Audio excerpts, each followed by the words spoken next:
everybody. Welcome to another episode of the Mysterious Pals. My name is Chris, and I want to welcome Jordan. The Misfortune is here with me. How you doing, Jordan? Misfortunate, I guess. Does that rhyme? Jordan the Misfortune? Kind of. That'd be a cool rap name, or that'd be kind of like a cool diss, rap diss. No. I don't know what that means. Are we getting in a feud? No. Well, maybe, but anyway, I don't know what that means. That feud. No. No. No, it'd be you'd be like a musician at like a kid's birthday party.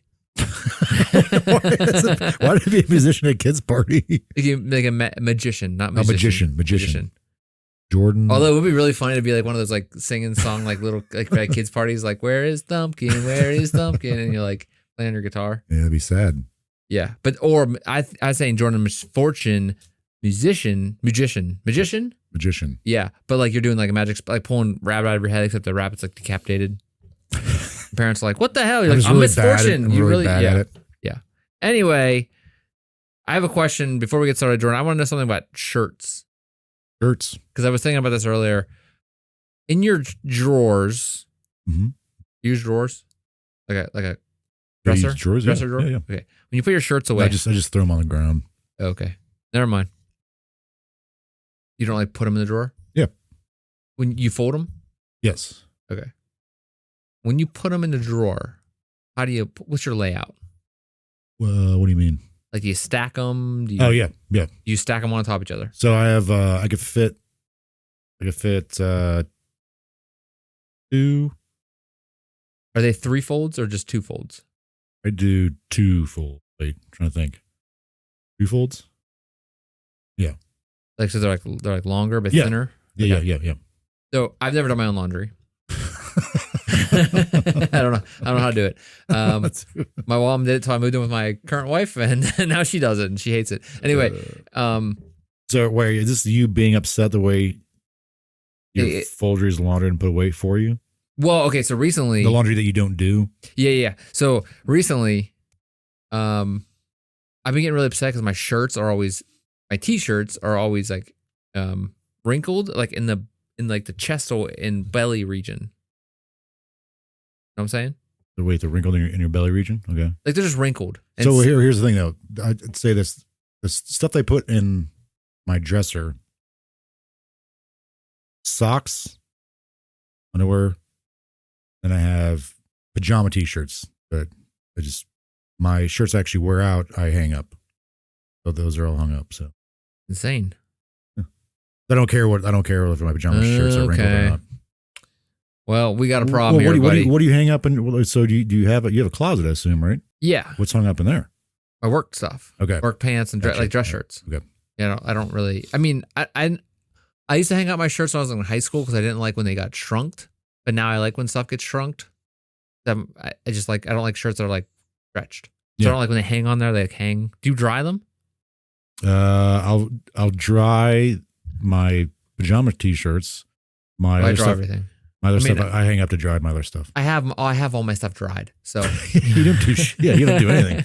So I have my stuff dried and folded for me. It's delivered to me. I have to carry the basket up, which is annoying. But I tried to train her. So I do. So I did. Try to train your wife. I just learn how to do laundry. No. But like we equally share stuff. Sure. Yeah. It's a common whatever, right? I'm not just one. I mean, I don't do laundry because I gotta let her do something for me. No, I just never learned. I'm afraid of it. Okay. I don't want to ruin something. Yeah. That's what I tell her. But anyway, it reminds me that was that King of Queens where he purposely does stuff the wrong way. So he doesn't have to do it. I do that sometimes. I sometimes do that. Or I make it really annoying for me to do it, like ask lots of questions, and she's like, "I'll just do it." Like ask like a ton of questions. Yeah. So I do stuff. We equally do things, right? So laundry is just one of her things. Okay. So I clean. I'm very clean. I'm the cleaner. Okay. I'm insane. But laundry, I don't care. I tried to train her on like what shirts go in what drawers. She doesn't like that. She got mad at me. So I said, "Okay, I'll do it. I'll put it away. Fine, whatever." I have 3 different sections besides work. I have work in the hanging, and then I have 3 different types of shirts. 3 different types of shirts? Yes. like around the house shirts. Yeah. Then like shirts I wear like shirts that are nicer, like t-shirts, and then I have just like regular t-shirts. Whatever. It's insane. I know. But so I started putting stuff like fold it in 3 folds and then put it down like so I could see what ones they have. Like you roll it out like a bunch of CDs or DVDs. Yeah, sure. And I think that's what my problem is. I like that. Yeah, but I think that's why everything got wrinkled because it would sit down. Okay. So I started laying them out 2 folds, which is only I got to refold everything because she won't do it for me. So then I 2-folded it and I'm testing it. I'm doing an experiment. You look so bad right now, man. I'm testing it to see if that's the problem. Okay. So I have a 2-fold drawer, and then I have my standard drawer, and then I have 3-fold, but everything's stacked. I'm going to see what gives me less sprinkles. Okay. What do you think? Probably 2-fold, right? Laying flat. 2-fold laying flat, but then I can't see what I have. That's what I hate. Yeah. Let's say that's the thing. So those shirts I have in that drawer, I don't care. I usually, there's stuff in the bottom I never even wear because it's just like, I'll wear, my PJ t-shirts, but I'll only do like the top 4 or 5.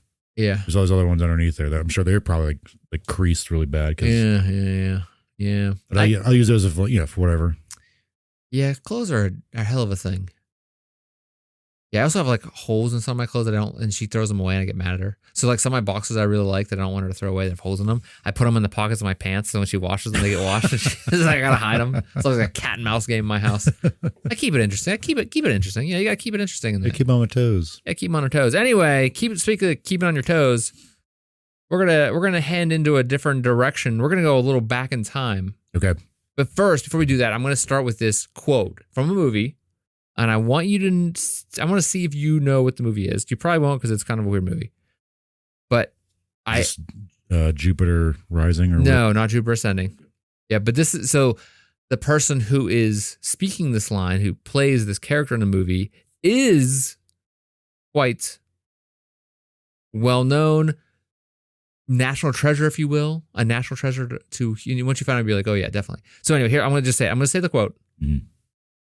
And then I'm going to see if you know what it is. Because I thought it was silly and thought it was dumb. Okay. So, the kind of person I am. Silly, dumb, don't know how to do laundry. Just a worse person. So here's what it says. It says, cities fall, but they are rebuilt. And heroes die, but they are remembered. We honor them with every brick we lay and every field we sow. With every child we comfort and then teach to rejoice in what we have been re-given. Our planet, our home. So now let us begin. I feel like I might have heard this before. You may have. It's a weird movie. I think it was early 2000s. Can you give me a hint? Well, the actor is Morgan Freeman. Oh. National treasure. And a national treasure, not the movie National Treasure. Yeah. A national treasure. One of the greatest voices in the world. Sorry, did I do the line again? If you could. Cities fall, but they are rebuilt, and heroes die, but they are remembered. We honor them with every brick we lay, with every field we sow, with every child we comfort, and then teach to rejoice in what we have been re-given, our planet, our home. So now let us begin. This movie was in 1988, actually. Is this a weird movie? Not weird, but the movie where he's a principal? No. Okay. He is the president, though.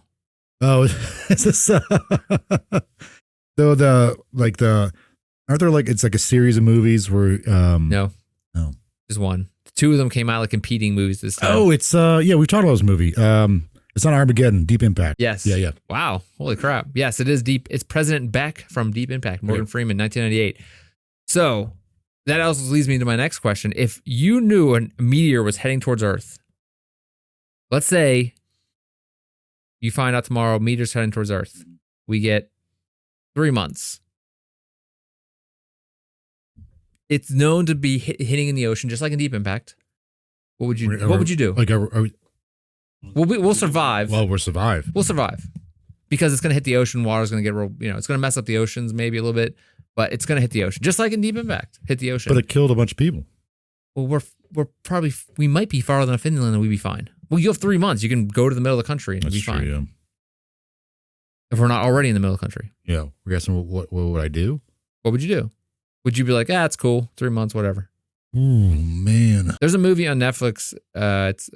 Leo's in it. It's called Oh, Don't yeah. Look Up. Yeah, yeah.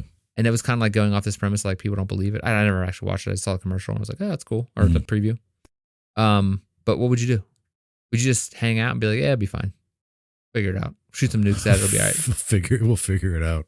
Would you freak out? Would you just run to the center of the country where everybody probably will be going anyway? That's the thing. Like, where would I go? Like, Or would you just stick? Would you stick out here in the place we're in and just like lives like on the other? But you'd be like, walking through the empty streets and be like, I'm the king of the world. Take over a whole office building. That'd be pretty cool. I mean, I just think because like I'd be we probably won't be hit here where we are. I'd be worried that people are gonna just lose their minds and start like robbing places, burning places. Probably looting will happen. Looting, in the cities. Yeah, killing people like a purge kind of thing. We just end it all and just end it right now. I mean, knowing you're going to survive. No, I think there'd be 3 months. Yeah, like, we're like, 3 months. There'd be a decent amount of time to just like go wherever else. Terror. Follow the line. Yeah, I don't know if I'd go run away.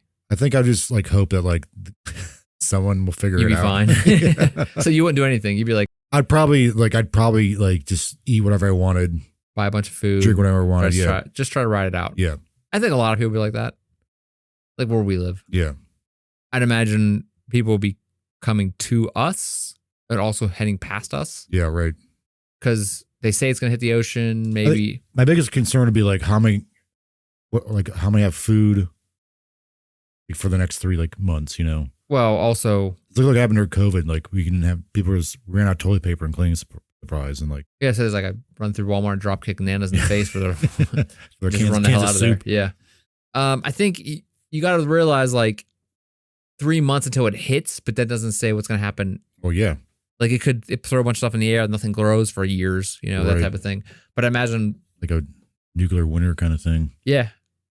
We talked about it in that one episode. Worst year ever, yeah. Yeah. Apparently there's been a lot of years like that, like where things have happened like that. Yeah. I think I would just wait it out, man. Okay. We'll come back at the end. Maybe you change your mind. But what would you do? What would I do? Yeah. Live large. I don't know. Roll out. I'd probably just like, I have a family to deal with and stuff, so I have to take them, I guess. You don't have to deal with them. You're like, oh, well, figure it out. No, I think You're on your own. I think I would probably be the one to like build some weird underground bunker or something. Yeah, that's the thing. I wish I had like somewhere to do that. I'd probably do something like that, but I think everybody would be trying to do that in some cases, or they'd probably try to get in. Yeah. I don't know. It'd be hell on earth. It would be really weird time, weirder than what the collective world just went through. Sure. Or currently is going through in some cases. I think it'd just be very chaotic. Hell yeah. I'd be like, I should probably just lock down my place and hope for the best. You can come over to my place. Yeah. I'm like, sucker, and I'm out. I steal your car. Anyway, we're going to get into an event that happened in 1178. And this event was recorded by the chronicler at Christ Church Cathedral Priory in Canterbury. His name was Gervase. Okay. England?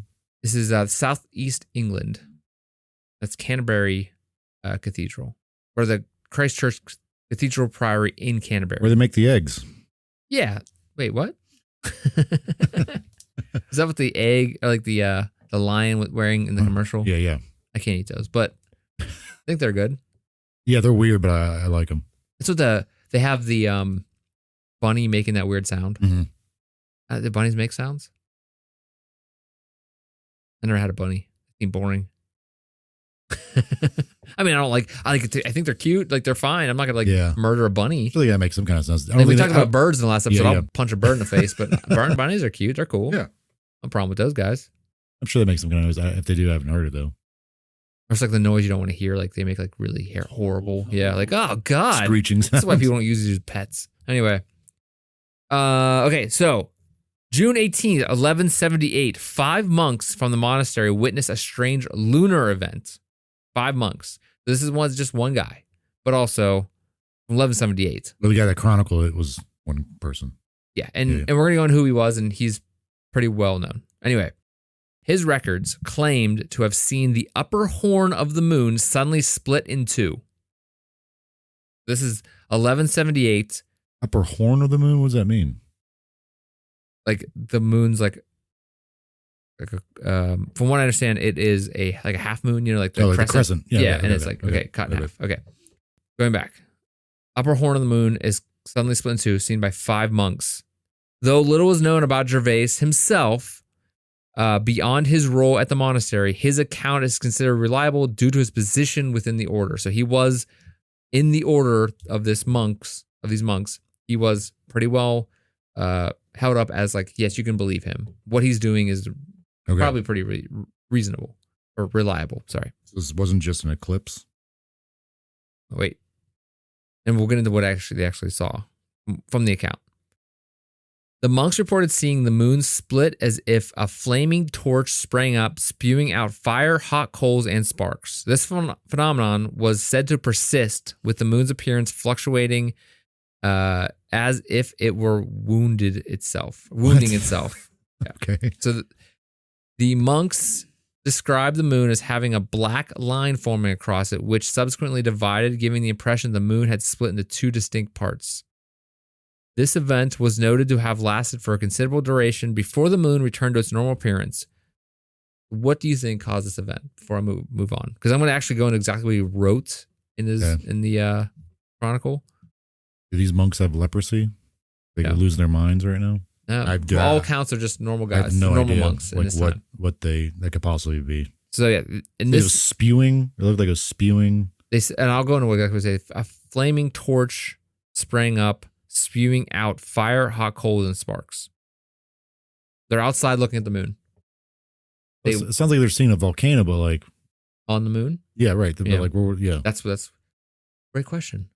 How? Let's dive into this mystery together. Was there a volcano that they know was a volcano that like was? All right, great. Good going. These are all great questions. All right, the year is 1178. This year is often referred to as the year when the moon split in two. It originates from a medieval manuscript known as the, Gesta Henrica II et Ricardi I, which stands for the deeds of Henry II and Richard I. So is that Latin? Yeah, I think so. Whatever. Sorry, I can't read Latin. Is that Latin? Gesta? I don't know. Anyway, I think it's Latin. I don't want to say the wrong thing, but assuming it's Latin. Right. And this is written by the chronicler Gervase of Canterbury. According to the monk, he recorded this event, and this is exactly what's in his record.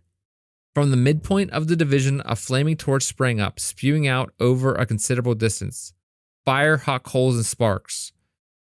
He added that the moon writhed as if it were in anxiety, and that it throbbed like a wounded snake. This phenomenon recurred another dozen times or more, as reported by Gervase in his chronicle. After all this, the celestial body turned blackish. That's all quotes from his book, or from the chronicle. The Canterbury records do not provide further details or interpretations of this event. So it wasn't recorded that these manuscripts didn't have any like interpretations by this wasn't like said, these are interpretations. This is what we are interpreting happening. So they didn't speculate on what happened. They just wrote exactly what they saw, and that was it. Okay. They didn't say what they thought it was or what caused it. They just said what they saw.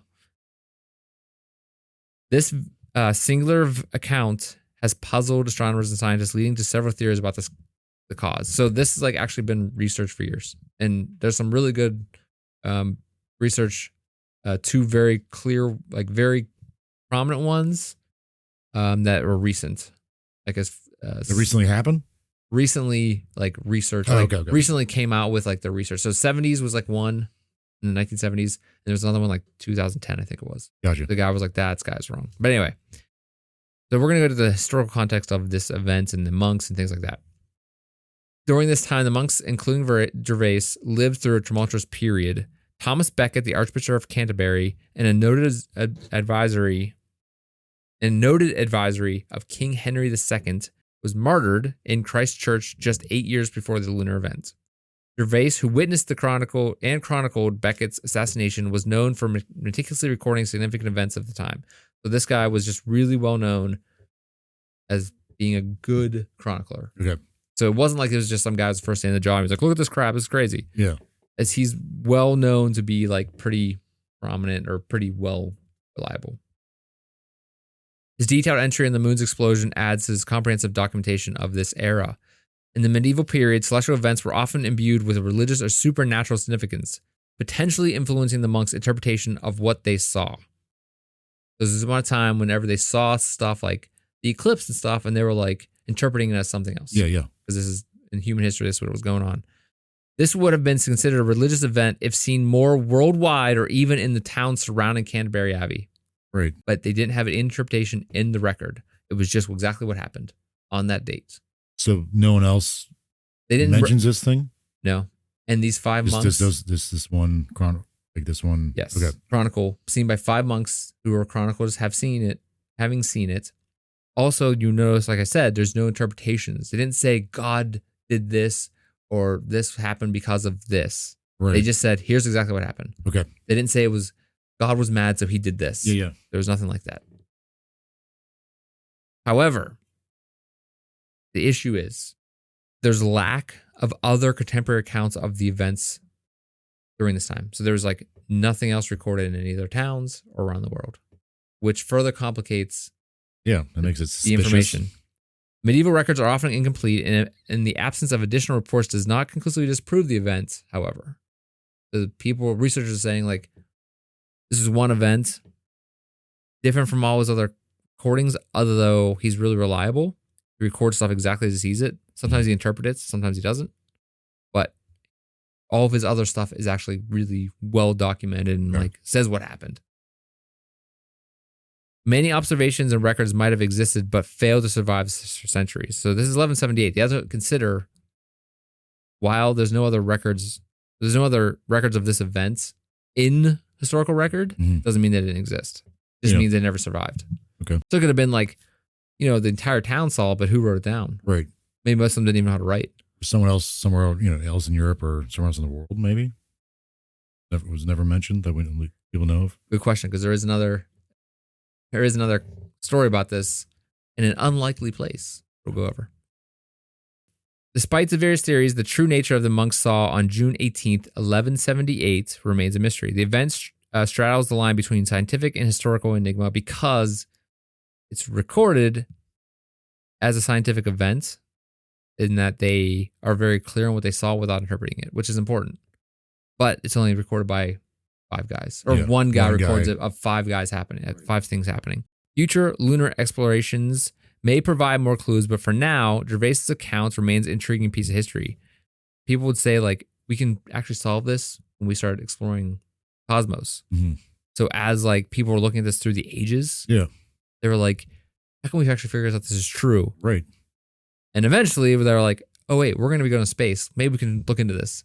And that's exactly what happened. But before we get there, I said that there's no other events, and we're going to get back to this. I want to go back to this little thing of other events in historical record.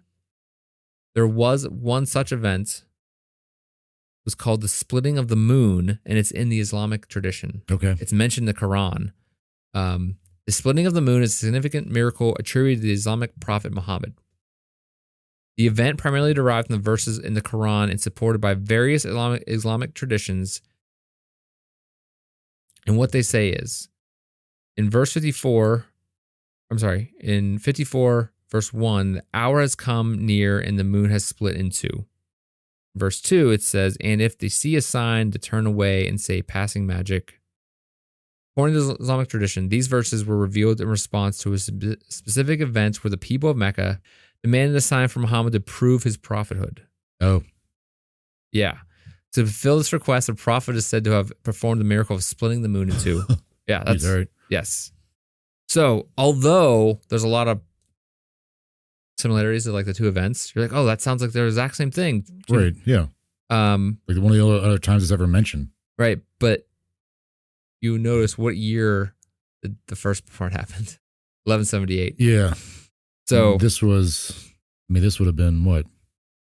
So the Islamic miracle splitting of the moon is traditionally dated to the early 7th century. I was going to say 600s. All right. Yeah. Cool. Okay. During the lifetime of Prophet Muhammad, specifically around 615 CE. Okay. The 1178 event obviously happened in 1178, 500 years later. Yeah. So unless these guys were reporting something, unless the monks from Canterbury were reporting something from the Quran as happening to them also, like retelling of that, which seems a little iffy. Yeah, that'd be kind of weird. Yeah. For them to do that. Especially just not like... Considering the Crusades are going on at this time, they're going to be like, I don't think they have to look at them very favorably. The Islamic miracle described the moon splitting in two as a sign of Muhammad's prophethood, as explained, but with no detailed descriptions of the moon's behavior during the split. So he doesn't really go into like in that the Quran. They don't really talk about the actual. Yeah, this guy's just reporting it as he sees it. Doesn't offer any like. Well, the one in the Quran. I'm saying the other guy. Yeah. He actually goes into like details of the sparks and everything. Yeah. And like there's actually like physical things they're seeing. Right, but he's not actually saying, I think it was this, or he's not interpreting it. Right. But in the Quran they do interpret it as Prophet Muhammad and his showing him a miracle or proof. What do you think's going on? I still have no idea. I don't want to say I think it's real because we're dealing with like, scripture. I'm talking about this 1178 event. I'm not talking about the Quran. Like in the 1178 event, what's going on? What do you think? I still don't know, man. From what he describes, it sounds like it's a volcano going off, like erupting. But in order it wouldn't be on the moon, right? But they would have seen, if it was actual volcano, like in their line of sight to the moon, that would make sense. But you think he would have said like a volcano in England? Well, right, that's what I'm saying. I didn't think of that. But this thing has been in our view this whole time, and now it's something's happening. It would have been smoking. Yeah, it wouldn't just right. I even think about the fact there's it's a volcano in England, so I have no idea. There's volcanoes that pop up in England. Yeah. I don't know if there is. I don't know if there's one. I don't think there is. I don't say no on that one. Yeah. All right, so let's go into some theories. All right. So we're into the theories of what was going on. There's a bunch of them, and I'm just gonna give them to you straight. I'm not gonna really. Yeah. And these are again these ghosts or alien related. I don't think so. All right. Maybe I can't remember. We'll just pause on that. But I'm saying this again, just to be clear. We're talking about the event in Scripture. We're talking about it in 1178 Chronicle from Gervase. That's specifically what we're seeing. So these are only two instances where anything like this is ever mentioned from in history? Yeah, from what you found. From what I found. Okay. Because the research that I was reading was like weird. Was like specifically focused on a lot of the research I looked at was like, here's some other times it was mentioned in the world and it was in the Quran, in the Scripture. Okay. And there's like interpretation with it and like, but it wasn't saying what actually happened with fire and stuff. And that it was just these 5 guys saw this. Okay. And I don't even know what happens later to this guy for the most part. Like he apparently still well known as like a good chronicler, but it's not like he just all of a sudden goes off the deep end and gets crazy and starts writing all this crazy crap after that, right? Okay, here's the theories. Here's number 1: optical illusion or atmospheric phenomenon. Kind of goes on what you were just saying about a volcano off in the distance. So there's theory that the event was caused by an optical illusion or an atmospheric phenomenon. Sundog, wasn't that a thing? Yeah, it was at night though. Oh, right, yeah. Atmospheric conditions such as a temperature inversion, dust, or other particles could have distorted the appearance of the moon. Okay. Similar optical illusions are known to cause celestial objects to appear distorted. I've never seen anything like that, right?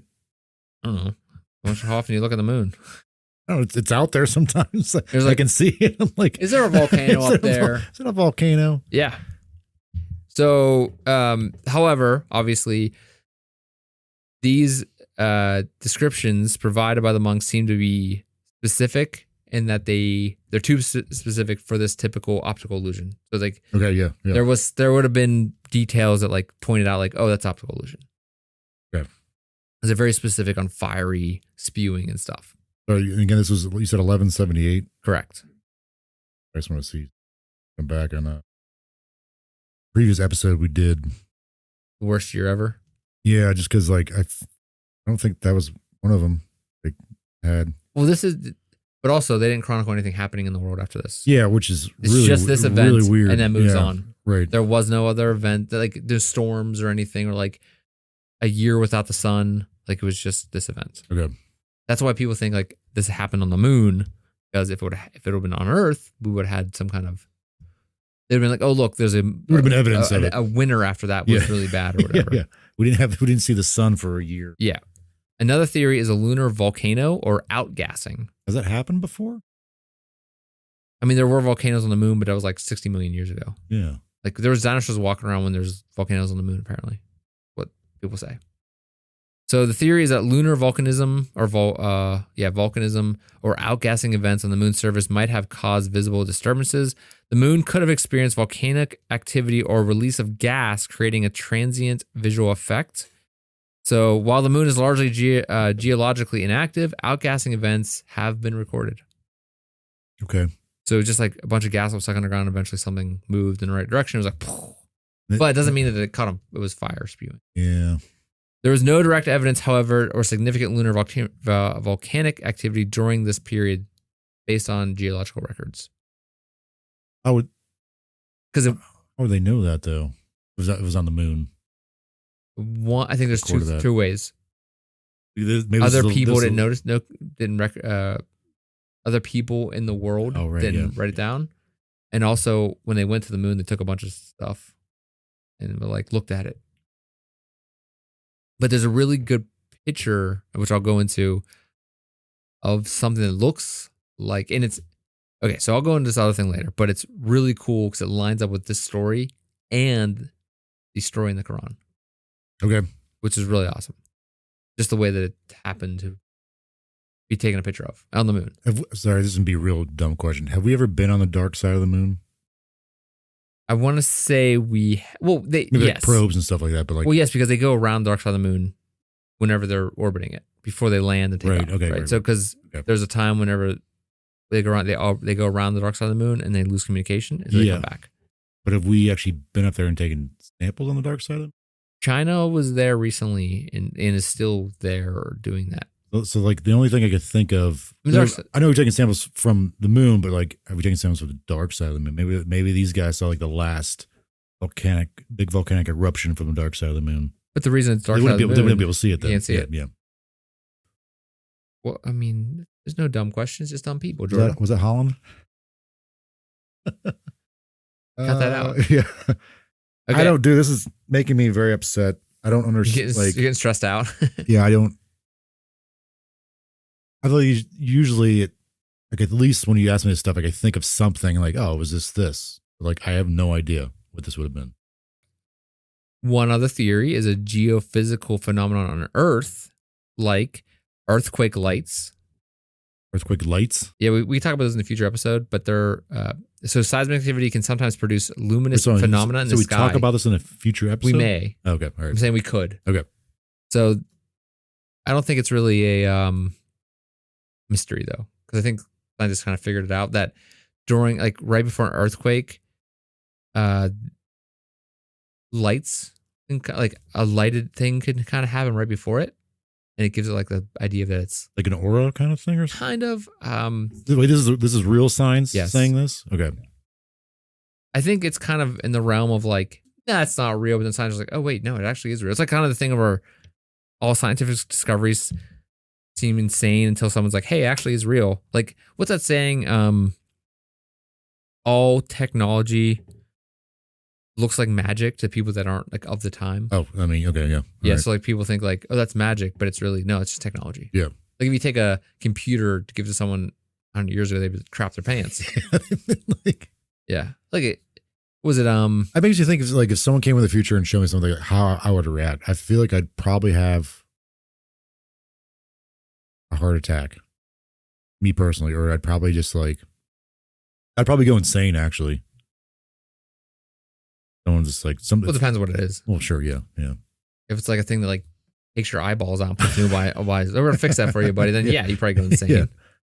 I mean, isn't that how alien encounters always work? Like they probed me. Yeah. Why they gotta probe you in the butt? I don't get that. Why? What's all that about? Like why? I mean, you gotta find one way in, right? But why even need to probe? Well, I guess you could say why they're probing because they want to understand the human anatomy, but I don't know. It's also maybe. I mean, they're not gonna say, "Hey, we probed my ear." They just looked in there. Can't you just take a DNA sample? Like, can I just spit in something and you guys can figure this out? Yeah. Next time you go up there, ask about that. Next time I go up there. Crazy person. All right. So wait. So earthquake lights from the USGS.gov website is earthquake light, also known as earthquake lighting or earthquake flash, is a luminous optical phenomenon that appears like heat lightning in the sky at a near areas of tectonic stress, seismic activity, or volcanic eruptions. So I've seen that in volcanic eruptions. How? I don't understand how this is being like. Where's the light coming from? Because like I don't understand that from the ground. I think it's because like there's so much tectonic plates like shifting or like because there's so much stress. It's like a release of stress, and it's like static electricity. Oh, so okay, like lightning. Okay, yeah. So apparently they've been seen. So in 2003, there was an earthquake in Mexico. Colorful lights were seen in the skies for the duration of the earthquake. Same thing in 2007, earthquake in Peru. Yeah, so apparently it's just like there's video footage of it.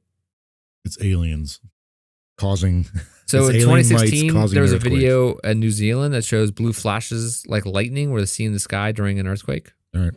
Several videos recorded that one. So yeah, it just seems like it's just a thing. I never heard of that. It must be just like a weird phenomenon where, hey, the Earth is a strange place. And it's full of weird crap.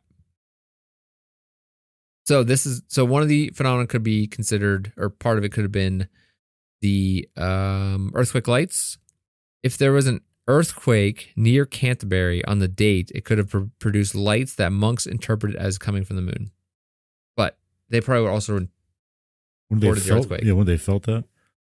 And also they were saying, what was it? They were saying like the earthquake was, or the moon was writhing as if it was like a snake or something like that. Yeah, but that could have been because like the shifting. They're just like bouncing up and down. But I feel like they would, like you said, they'd feel make a note of that. Yeah. Maybe at that point it could have been the T-Rex like in Jurassic Park with the water shaking. I don't know. Okay, another geophysical phenomenon on Earth would have been a volcanic eruption. An eruption that not directly related to the moon could cause the atmospheric disturbances and fire displays that might have misinterpreted as lunar events because of the distance from the earthquake or from the volcano. But as we said, I don't know if there's any earthquake or I don't know if there's any volcanoes in that area. What would even be the closest one if it wasn't in England? Like, you ever see something from like very, very far away? So, volcanoes doesn't have it. The UK doesn't have any active volcanoes on its mainland, but there are some active volcanoes in the British soil. But doesn't the sun never set on the British Empire? That's so true. The closest active volcano is to the UK is Katla in Iceland. Okay. Yeah. So were they which is 563 miles away. Were they able to see that from that far away? Is that even possible? Another one would have been Mount Vesuvius in Italy. That's like not that close. Yeah. All right. Well, so I don't know. I don't know what they're looking at, how far on the hill they're up on. Yeah. Maybe they could see Iceland off in the distance. I don't know. Would it have to be lined up or view of the moon too? If the moon's low in the horizon. True. Yeah. You keep tossing. I'm going to keep knocking them back at you. Another theory is a unique astronomical event. This event could be caused by a rare or unique astronomical occurrence not fully understood. This theory posits that an unknown or rare, not rear, astronomical event could have explained the observations. So there could be things that people don't really know about and still don't understand that could have caused this. This is all theories. The lack of additional records, however, of events like this or at this specific event makes this difficult to kind of take as a theory or reason. Yeah. What are you thinking now? Still none of this sounds, wacky. None of this satisfactory It's feeding your ride, right? Yeah. Feeding you up. All right. Another one, comet. Okay. All right. So cometary debris could have like a comet or a comet. Trail. Right. If a comet passed close to the Earth or disintegrated in the atmosphere, it could have created a particular display of light and debris. Yep. However, it would have been seen across the world. It's a comet. Well, just 5 guys saw this. Yeah. A comet was a big deal in this time. Right. People were like, "Oh my God, what is that?" I mean, today we're still like, "Well, good." Yeah. But like then, it would have been like something from the gods for most people in the world. It'd have been like, "What the hell's going on?" Especially that close. Right. To go right. That's something to go in between the moon and the Earth. I mean, they're shooting stars, which are just stuff breaking up in the atmosphere. Yeah, but that wouldn't also, like, I was going to say shooting star, but I wouldn't explain the fire, debris. The writhing, yeah. Another one is an astronomical phenomenon, as I mentioned before, but this is a little different because it's a transient lunar phenomena, a TLP, are short-lived light, color, or change events on the lunar surface. So what I mentioned before was an astronomical event that we don't understand happening in space. But this is more of happening something on the surface of the moon. So a transient lunar phenomena. Although still not well understood, TLP might have been observed by the monks. However, no TLPs are known to match the dramatic description given. Nope, don't like it. And here, this next one is your aliens. So an atmospheric re-entry of a space object. Otherwise could be considered aliens. Although unlikely, and I use that loosely, you know what I'm saying? In the 12th century, re-entry of a large object into Earth's atmosphere could create spectacular fire and sparks, potentially giving the impression of a lunar event. So think about like when any spacecraft re-enters Earth's orbit or re-enters Earth, when they're coming down, there's all that. Yeah. They could have been seen. But no humans doing, space travel back then. No human. Right. Yeah. So we may have got aliens with this one. Anyway, another theory is the psychological or perceptual effects, such as mass hallucination. While it is unlikely, some suggest the possibility of a shared psychological phenomenon where the monks influence each other, or by a strong suggestion, all perceive the same unusual sight. I mean, yeah. That's something you brought up before. There's a possibility for an explanation. Previous episode that you did, like a shared experience. Mass solution. Yeah. Hallucination. Yeah. It was the base. Oh, Rendlesham Forest. Yeah. Yeah. A shared mass hallucination that they keep feeding each other and then just grows. Yeah. Which happens a lot on the internet. So makes sense. How about something like an optical illusion? The human brain can sometimes misinterpret visual information. Obviously, we talked about this lots of times, especially under low light conditions or when observing a bright object like the moon against dark sky. So think about 1178. It's not like we get light pollution like we have now. Mm-hmm. These guys are it's dark. Yeah. They may have a torch sitting around, and they're just sitting around. But also with the mass hallucination. Yeah, like something would have triggered that though. Maybe. Right? I don't know. Right. It doesn't have to necessarily be like a trigger event. It could have been like a shooting star and then like, right, remember how big it was? Oh, it was huge. Yeah. They see something initially would have like started that whole like thing. Yeah, I got you. I'm picking up what you're putting down. How about cultural and symbolic interpretations? We mentioned this before, but again, I don't know how much really, because as researchers have mentioned, he doesn't really go into that. Yeah. But anyway, we're just using it as a theory. So some type of interpretation of like religious or apocalyptic. Is that how you say it? Apocalyptic? Okay. Something like an apocalyptic event or religious event So in the medieval period, unusual astronomical events were often seen as omens or divine signs. Yep. The monks might have been interpreting a natural phenomenon with religious or symbolic framework, describing its dramatic terms to fit their worldview. But have we seen other events like this? It probably would have written down by multiple cultures. Yeah, right. Yeah. Another theory, and we got 3 more. 2 of them are the big ones. This is the last small one. Coincidental alignment of multiple factors. So something like a combination of events that occurred simultaneously, such as a meteor shower during an atmospheric disturbance, creating unusual memorable sights. Okay. So it's like a one-in-a-lifetime type of vision. We were just looking at the right area, the right time. But if you're monks in this time, what are you doing every night anyway? You're probably just looking at the sky anyway. Well, a lot of like, how do they figure out how the stars and crap move? Right? Someone just stood and looked at the sky a lot and wrote things down. Yeah. And eventually over time, they got a lot of data. They were able to figure it out. So it could have been a combination of things coming together. Yeah, sure. And like even like the angle that they were at is always interesting. Like, some of this research was interesting because it's like they were at the exact right angle for this exact thing at the exact same time. This other thing was happening, and it just so happened they hit it. Right. Like it's aligned perfectly. Yep. Like even it's definitely possible. We should explain why they're the only ones who recorded something like this. And we're gonna go into like the last one is gonna talk about this kind of right directional type of thing. So we're gonna do 2 big ones: the Giordano Bruno crater formation. So this I think is Giordano. Giordano.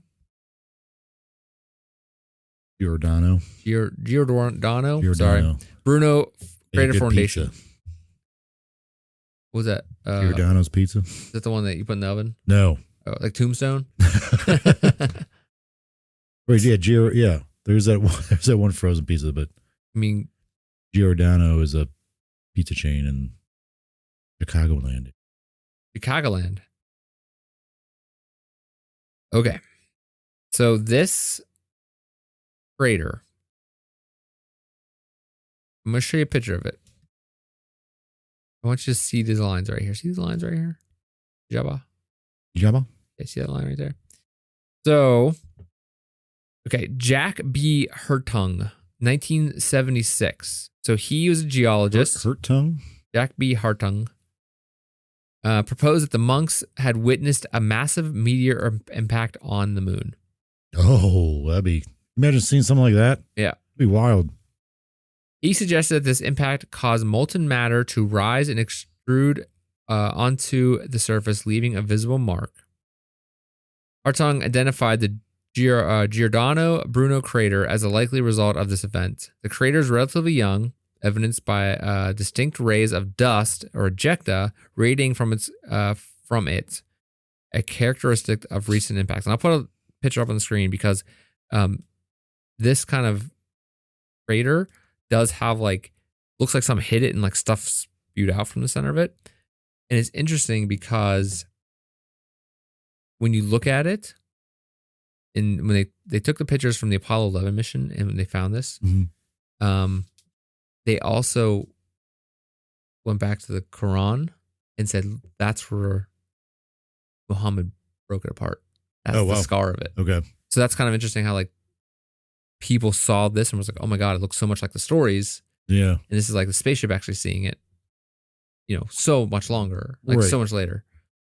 But again, those events were 600 years apart. Right. Yeah. Right. Something happened up there. Right. Something happened. At some point. And so yeah. This led to the hypothesis that the crater may have formed in the 12th century based on Jack's research. So a photo from the Apollo 11 mission, which was 1969, shows the crater with the ejecta rays supporting the idea of a recent formation. However, the hypothesis faced significant challenges. In 2001, Paul Withers, he was a graduate student at the University of Arizona. He also looked at this event. He said, such an impact would have caused a week-long lizard-like meteor shower on Earth, resulting in a spectacular display of 50,000 meteors per hour. I was gonna say that they would come to Earth and like that would have definitely been recorded. Right. Old Man Withers is on something there. A 1 to 3 kilometer wide or half mile to 5 mile wide meteor blasted the crater in the northeast limb of the moon. Withers noted that such an impact on Earth would be civilization threatening, causing regional devastation to global climate catastrophe. So it is important to know that if such an event happened on the moon less than a millennium ago, the impact would have launched 10 million tons of ejecta into the Earth's atmosphere in the following week, previous studies have shown, Withers said. In the article, Withers reports his calculations on the properties of past meteor storms. This is a quote, I calculate that this would cause a week-long meteor shower, potentially comparable to the peak of the 1966 Leonids storm. So, apparently 1966, pretty significant meteor shower on Earth that we can see. All right. Leonids meteor shower, something I think it happens every year. 10 million tons of rock showered the entire Earth as pieces of ejecta about a centimeter across or an inch size for a week is equivalent to 50,000 meteors per hour. And he goes on to say, and they would be very bright, very easy to see at a magnitude of 1 or magnitude 2. It would have been spectacular sights to see. Everyone in the world would have seen this because it would have been the best fireworks in history. Yeah. This event would have been widely observed and recorded in various cultures, yet no historical records from Europe, China, Arabia, Japan, or Korea mention such a shower. And I think they mention others. So that's how they know when this stuff happens. Right. So think about like Noah's flood. Think about how all cultures have something like flood that. story. Yeah. But they don't have a story about the moon getting split in two. That's a cataclysmic event, flood. Right. And this would have been too if something that big had slammed into something like that actually happened, yeah. Yeah. So that was the kind of the theory that everybody kind of went with until 2001. How would everyone go with that since like it wasn't like no one else recorded that? I don't know, that's weird. Every other instance. That was like the kind of most popular theory about this. But I think other geologists. I think it's the coolest one. Yeah. So Paul Withers, his 2001 article again, where he refutes the Jack Hartong one. So Paul Withers, he was a student at the time. He says the monks, his theory is the monks saw a meteor entering Earth's atmosphere at the precise angle, making it appear as if it exploded near or in front of the moon. So the right, like we said before, right angle, right height. Right, which explain why they're the ones who right exact time. This. Yeah. Withers proposed an alternative explanation. The monks saw the meteor entering Earth's atmosphere at it bursting into flames directly in front of the moon. So it was just, again, like we just said, they were standing there right in front of them. It happened, like direct line of sight, which was between them and the moon. So it's kind of three things lined up perfectly. A meteor burning up in Earth's atmosphere could produce bright fiery display seemingly originating from the moon. The meteor would have appeared to the observers as if it was causing the moon to convulse or emit fire, coals, and sparks. This alignment would explain why only 5 monks reported this event. This is like, sure. Yeah. Makes sense when you think about it. Like, oh yeah, like if you look at straight on, you see this thing coming and breaking up in the atmosphere, it would cause all the same stuff they're saying, and it would split the moon in two. Right. However, the precise alignment, needing to see this, in that they were right height, right angle, and like right time of day, like perfect alignment, depending how high the moon was above the sky or horizon. It makes it very unlikely because it'd be like a 1 in a trillion. Like people have calculated like insane ratios of this, insane chances of this happening, but still likely. But that it still could have happened. That's what I'm trying to say. It's so far out there, but so far there in terms of like the likelihood of it happening, but it still could have happened. Right. And that's what he says. I think that, and this is another quote, I think they happened to be at the right place at the right time to look up in the sky and see a meteor that was directly in front of the moon coming straight at them, he says. The idea was strongly suggested by others in a 1977 paper, which was after the Jack paper, Hartung paper. Pretty spectacular meteor shower that burst into flames in the Earth's atmosphere, fizzling, bubbling, and sputtering. If you were in the right 1 to 2 kilometer patch of Earth's surface, you get the perfect geometry, he said. Just perfect geometry that this happened. And also, not to get mentioned, had to be the perfect size meteor. Yeah. Like, if it was a little smaller or bigger, it wouldn't have had the same effect. Or maybe it blocked out the moon completely. So Right. I'm talking about the moon split into two. We're talking about no moon. Yeah. Right. And maybe that wouldn't have been more significant. They could be like, oh, it's a cloud. Yeah. If it didn't split at all and just blocked it out, it wouldn't seem as all like interesting. Right. Because Yeah. the moon gets blocked by the clouds all the time. Yeah. Right. There's no mention of a meteor either. Like, Well, they might not even know what a meteor is. well, yeah, but you think this other people saw something like that too, though. Not they might have seen the meteor, not obviously the angle these guys have seen it. Right. The case, but like that would have been documented too. Like this ball falling from the sky. Yeah. I think it's Fiery ball. a perfect, it basically is like again, like I said, like a 1 in a billion chance of seeing it, this right exact thing in the right size. Mm-hmm. Okay, here's some kind of criticism though, by a guy named Javier Yanes. Withers outlined another even greater problem, however, which is that on June 18th, 1178, the crescent moon was not visible from Canterbury. Oh. The astronomer suggested that perhaps the date was incorrect. So then this other guy says, like, maybe that wasn't the right date, but this could have happened. All right, so now we're going to go into some, let's just like wrap this all up. All theories remain unproven, and the true nature of what happened and what the monks saw continues to be debated. It is possible that the event was a natural astronomical phenomenon, such as a meteor observed under unique conditions. Alternatively, the monks might have experienced a mystical vision, with their descriptions influenced by the symbolic imagery of the era. That's also something that they didn't really go into, or that's not one of the theories, but like That's definitely they possible. could have Though. said it. Yeah.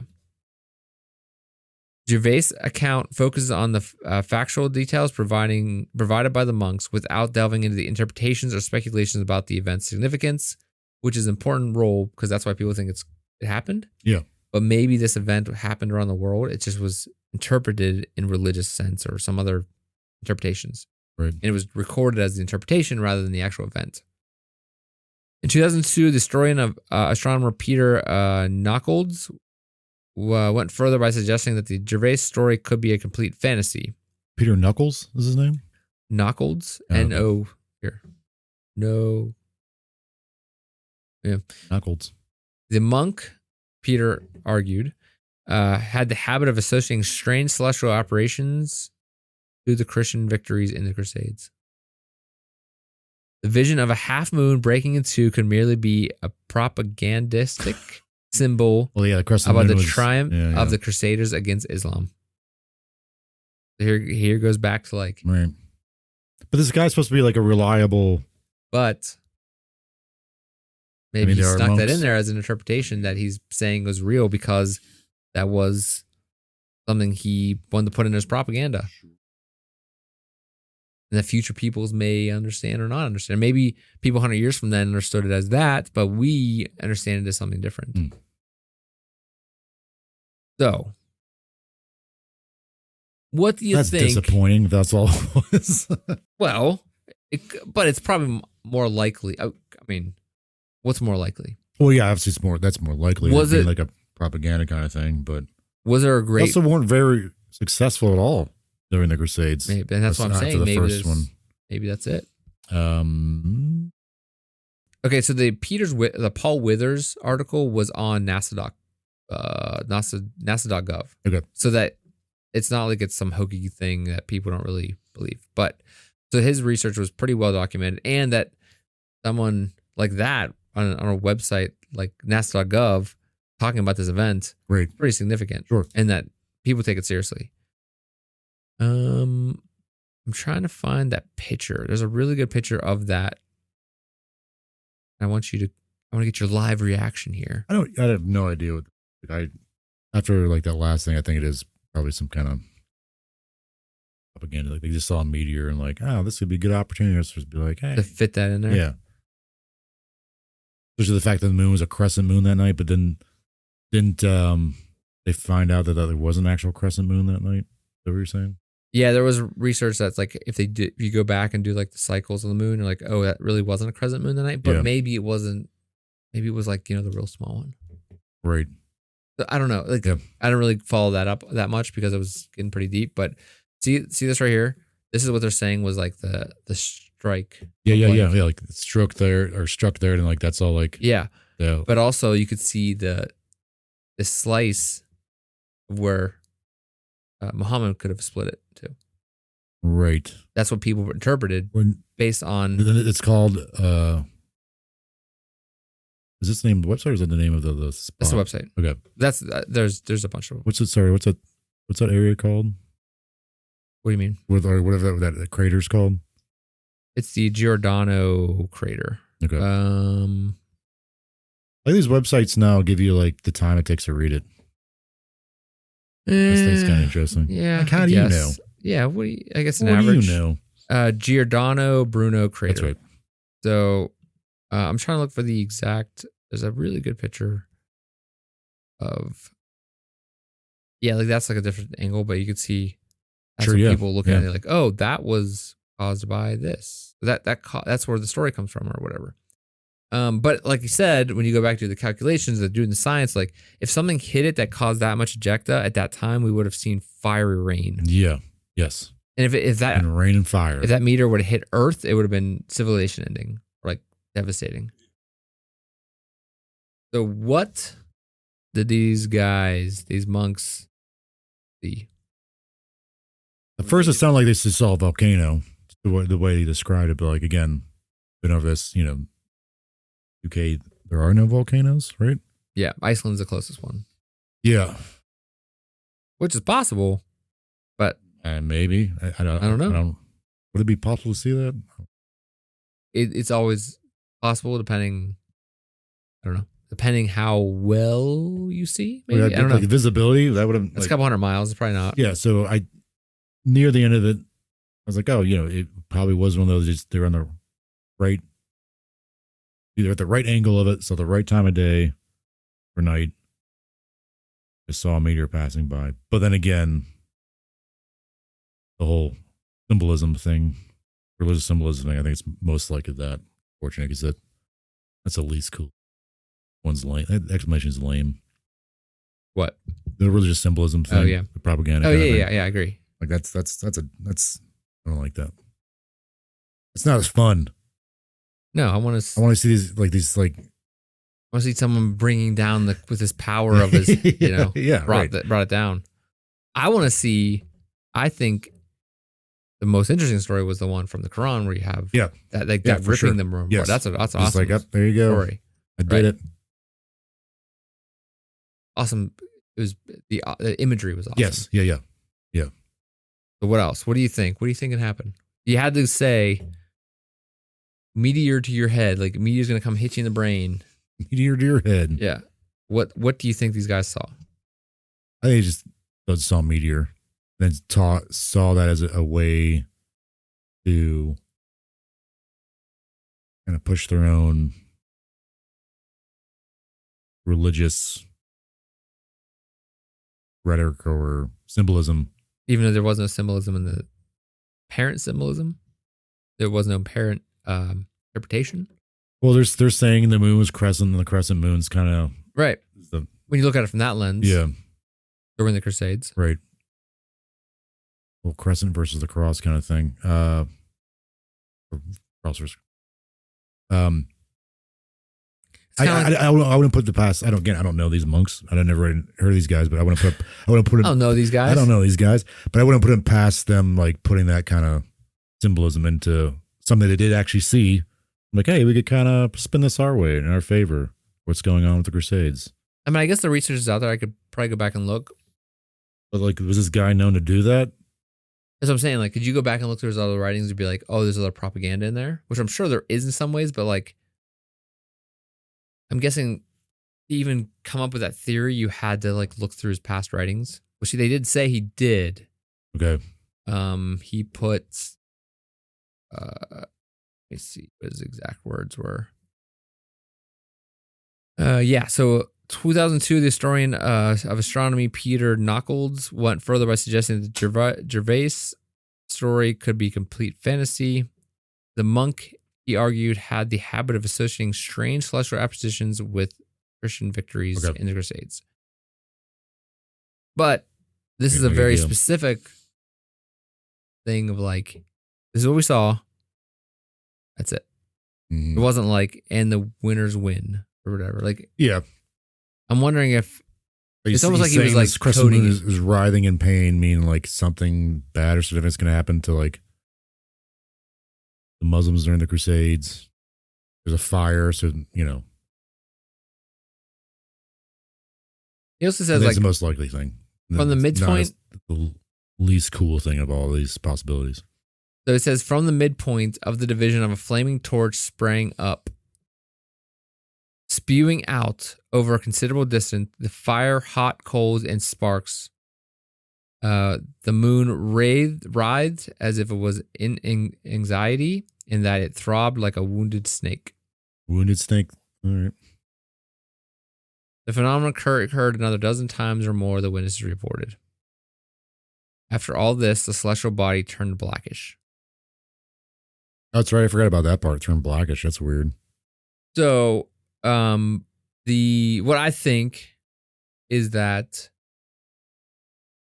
this guy and his buddies were smoking the jazz cabbage, and they got a little go crazy up there. Monks brewed beer, so they probably like experimented with some beer. Yeah. So this is after the Second Crusade, but before the third one. So, it was in between. Yeah. I think it makes most sense that they saw a meteor. Yes. Yeah. And it was small enough. And most of the people just didn't really notice it or wasn't documented, you know? Or they weren't, like you said, it happened, it turned blackish, like maybe it blew up. I don't know why it'd be blackish. Yeah, that's weird. Like, why would it stay in the air? So maybe, did it hit something? That's the only thing I don't understand. Because like if it blew up in the air, like if a meteor burns up in the atmosphere and blows up, it's not going to stay there for a little while. But if it's a bunch of meteors, like a meteor shower, then maybe. But it might not have actually turned black. They might have just used that as like symbolism for saying like if it is, you know, crusade related thing, blackish should mean like the death or the loss or death of the Arabs in the Muslim world, oncoming crusade. Maybe, I don't know. The celestial body turned blackish. Yeah, crescent moon. Okay, I think that's the most likely thing. Yeah, I think it's most likely. It sounds like during this time that would be the most likely, but I think it's really they saw a meteor. Yeah. A meteor straight across the sky. Right. Maybe it exploded and it looked black for a little, like Exploded multiple in the meteors kept atmosphere, on maybe? exploding. Yeah, but I've never seen, so it had to be something big enough that it wasn't just a shooting star. It had to be like more significant. The correct angle and everything makes sense, but with him and his buddies out there celebrating the start of the Third Crusade, so they were like, "Oh, the Third Crusade didn't happen for another, like I think 10 plus years." So, okay. Well, I think it was definitely on a lot of people's minds, though, for sure. Well, I think there's people in the church. I think it could be. I think it's probably a meteor. They misinterpreted, and maybe they made it out to be a longer thing that actually happened. I don't know. I do like the idea of the symbolism, or I do like the imagery of like it cutting that moon in two. Right. But it would just have to be so specific to see it like that. I don't know. Yeah. Well, Jordan, we're going to wrap this one up there then. Another mystery unsolved. That's the whole purpose of our show, is to be unsolved. If we solve them, we're not doing our job right. Yeah. Thank you everybody out there for stepping in it. Stopping in the stepping in it.